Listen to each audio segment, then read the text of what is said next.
Automakers are constantly coming out with new car options and new innovative technology that proliferates throughout the entire auto industry, ranging from the top-of-the-line Mercedes S-Class all the way down to a common car like the Chevy Cruze. So now when you go to the dealership, it can be kind of a daunting task to pick out what options you want on your car. I mean, in the past, it was very basic, but now you get all these fancy terms with all this new safety technology, the new luxury features, and sometimes they're packaged in weird, confusing ways. So now, in this video, I want to talk about 6 of the best new car features available today. First up is the digital dash. I mean, a while back, cars started coming with at least a small screen on them that was digital. It could be reconfigurable with, you could show the speed, you could show your fuel economy, trip details, etc. And now slowly, cars are now coming with just a full digital display. Now, for example, this Volvo XC90 I'm driving right now, nothing is analog. It is one big screen. I've got the speedometer on the left side, a tachometer slash hybrid energy display meter on the right side. I can have it show me my trip details. It has cool graphics. Everything is now updatable and changeable. It's no longer a fixed analog, simply tachometer, speedometer, odometer. These are beautiful. Look at the new Audi A4, the new R8, that screen. Oh my gosh, that entire dash can be made into the navigation map. It's just absolutely mind-blowing how beautiful these things are. And I truly think they do make the car interior much better. It is a piece of technology that, when implemented correctly, makes a car feel much more upscale, and it can also be used in performance ways too. For example, when the Lexus LFA came out, they had to go to a digital tachometer because that engine revved so quickly, the analog tachometer was unable to keep up with it. Now you're getting into regular level cars that also have digital displays, and there are a couple of downsides to this feature though. Because of the fact that it's always constantly backlit and lit up, sometimes people forget to turn their headlights on. It's a thing. I'm noticing recently, there's been a couple times when I'm driving at night and there's cars going towards me without their headlights on, and because in the past you would kind of get that little thing, it's like, oh, I need to turn my headlights on, because if you don't turn them on, you can't read your speedo or tach or anything because that won't light up. Now with a digital display, they're constantly always lit up. Another thing is, it could be slightly distracting because you're constantly looking at it. There's so much information and a lot of different things going on. But overall, I think that it is one of the coolest features available on a car today.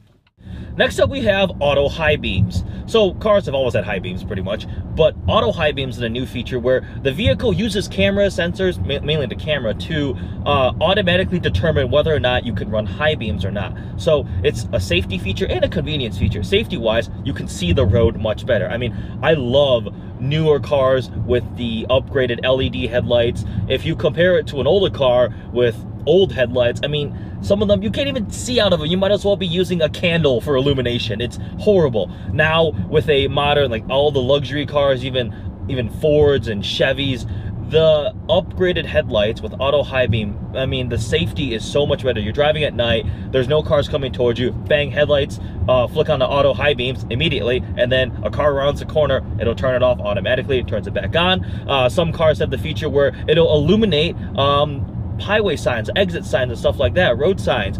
Flick the high beams on to show those. Again, this is all dependent upon the crazy electronic sensors and computers and the cameras in the vehicle that can allow it to do this type of thing.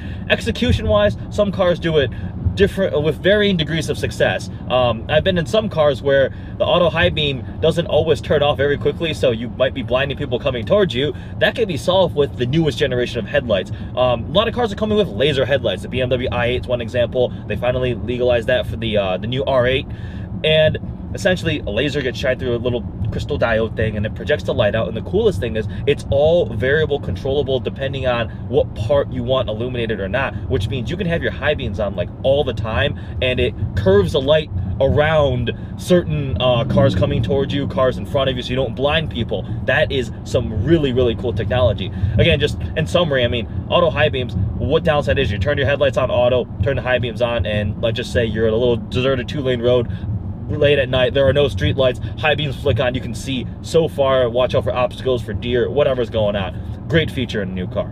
Next up, we have 360-degree camera view. So this is more of just kind of a cool feature to have. In my opinion, I like it when a car is equipped with it. It is helpful in certain situations. It's also kind of fun to show off because the way it works, a lot of people have asked when I've shown them a car that has 360 view when I'm parking, they're like, whoa, how is that happening? Is there a drone flying overhead? Is that a satellite feed? No, the way it works is it uses cameras in the front and the back of the vehicle, obviously, and then usually there's two small fisheye lenses that will be placed on the bottom side of the side view mirrors. That enables the computer in the car to stitch together an entire view of the car from overhead. They will then overlay a picture of the car on there, so you have a frame of reference. Really helpful when you're parking into a regular space. You can just see where the lines are. Sometimes, like if your mirrors can't get down that low, you need to rotate them. It's really convenient. When you're parallel parking, you can see where your car is in reference to others, backing out of a garage, avoiding obstacles. I mean, in a bigger vehicle like this is an SUV, it is sometimes hard to see the corners of the car. With the cameras, I mean, on the Volvo, it's pretty cool. You can actually go to the camera and select which part. I'm just sitting at a red light right now. I'm gonna look behind me.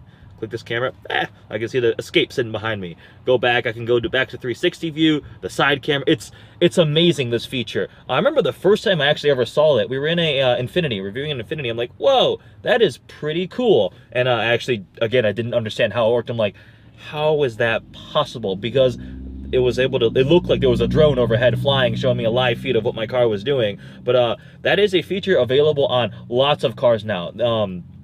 And if you can get it, and it's part of a cool package, usually they bundle with some sort of technology package with the blind spot warning, stuff like that.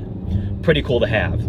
This next one is pretty much widely available on almost every level of vehicle. And it is, I would say it's a luxury. It has been a luxury, but because you can get it on stuff like a Ford Fusion, or, I mean, everything has heated seats now. Heated and cooled seats. I'm using heated seats right now. Just an extra level of, pretty much, it's cold as heck outside, and I am nice and warm in here wearing my t-shirt. Cooled seats, excellent in the summer. It's the worst possible thing is getting in a car with a black leather interior that's been sitting in the sun and everything is a million degrees, or you're driving in an enthusiastic manner. Cooled seats make a massive difference. Now, execution-wise, they will vary in terms of effectiveness. Some heated seats are very weak, some are very strong. The ones in my Audi S4 I love. They get very, very warm. Some cooled seats, they call them ventilated seats. You might as well be like blowing up fan. I don't know, some of them are very, very weak. Downside of the cooled seats sometimes is you can hear the compressor going, which could be slightly irksome. But overall, heated cooled seats, if you can option that in your car, I would for sure go for that. In winter months, it's excellent. In the cold, I mean, sitting in a warm chair is way better than sitting in a cold chair. In the summer months, it'll get hot, and having cooled seats is great. No one wants to get out of the car with a sweaty butt and a sweaty back. This next one up is a combination of both a safety feature and a luxury convenience feature. Adaptive cruise control. Cruise control has been around on vehicles for a while.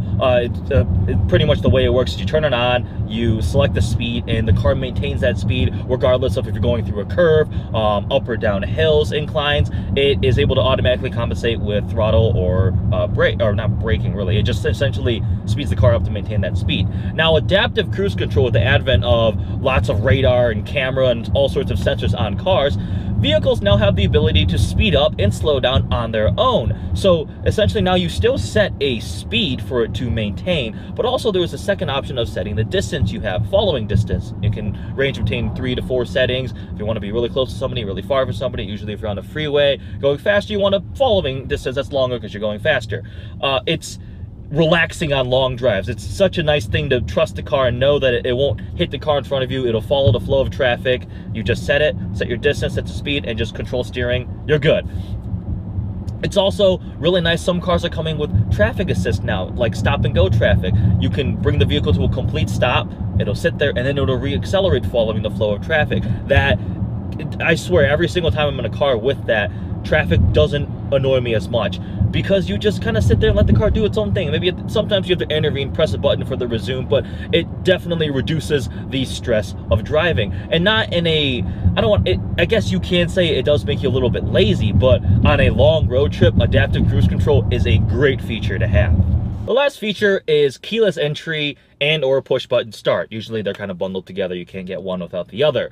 But keyless entry, I mean, it's so convenient. Leave the key in your pocket, you walk up to the car knows you're approaching, you put your hand on the handle, it automatically unlocks for you, and you get in your car. And then natural next step is you just push the button, start the car up. No more fumbling for a key, inserting it, turning it. Not having to do with a key is great. You just leave it in your pocket, your purse, your backpack, whatever, your jacket, and you just get in the car, turn it on, go. Getting out of the car, press the button, turn it off, get out of the car, push the button on the door, car locks, you're good to go. Some really cool implementations of this. Some automakers allow their vehicles to sense you approaching the car. It will illuminate the car. The lights will turn on, the LED running lights. The mirrors will pull like a little welcome mat on the ground. It sort of adds, there's a little something extra that you're like, hey, the car knows I'm coming, it's getting ready, and you never had to take the key out, you didn't push a button. It's definitely a very cool feature. It sort of also ties in with remote start too. I mean, a lot of times if you have a keyless entry push button start, there is a electronic starter button, so you can just have remote start via the fob or sometimes with phones. So that is a great feature that allows you to warm the car up when it's cold outside or cool it down when it's hot outside. European cars very rarely offer it. I think it's due to the emission standards out there because it counts against them in the cycle. So one of our friends has a Dodge Ram and he has remote start, and he enjoys making fun of Parker because Parker's S-Class does not have remote start, and therefore he somehow thinks his Ram is way better than the S-Class because it has remote start. Either way, I foresee that cars in the future are all going to go to some sort of electronic button switch type starter. This Volvo actually is unconventional, where it's not a button, it's a little rotary, not rotary, it's a back and forth switch that toggles between stop and start, but it's the same function. You leave the key in your pocket, you never take it out, and you can access the features of the vehicle without dealing with the key. I definitely think that is a great option, and it deserves to be talked about on this list. Actually, kind of a funny story relating to that. I used to be a valet, and it was in high school, and that was when keyless entry first started to become a thing with push button start. And I used to remember the members to the country club would always forget to leave the key in their car, and they just walk away with the key in their purse or pocket, and then you park the car and turn it off and realize, oh shoot, I don't have the key, and then you try to find them because you can't start the car without the key fob in the vehicle itself. Great feature, a lot of automakers are implementing it. It is definitely cool to have. Well, I hope you guys enjoyed this video. If you have any other cool car options that your car has, that you know cars have, that I missed, that I didn't talk about, comment below. Let me know what you think should be on the list regarding the coolest new car features to have, the best options there. Like always, please follow the channel and subscribe. Check out our Instagram, we post a lot of cool stuff, and our Facebook at Vehicle Virgins. Look forward to seeing you next video.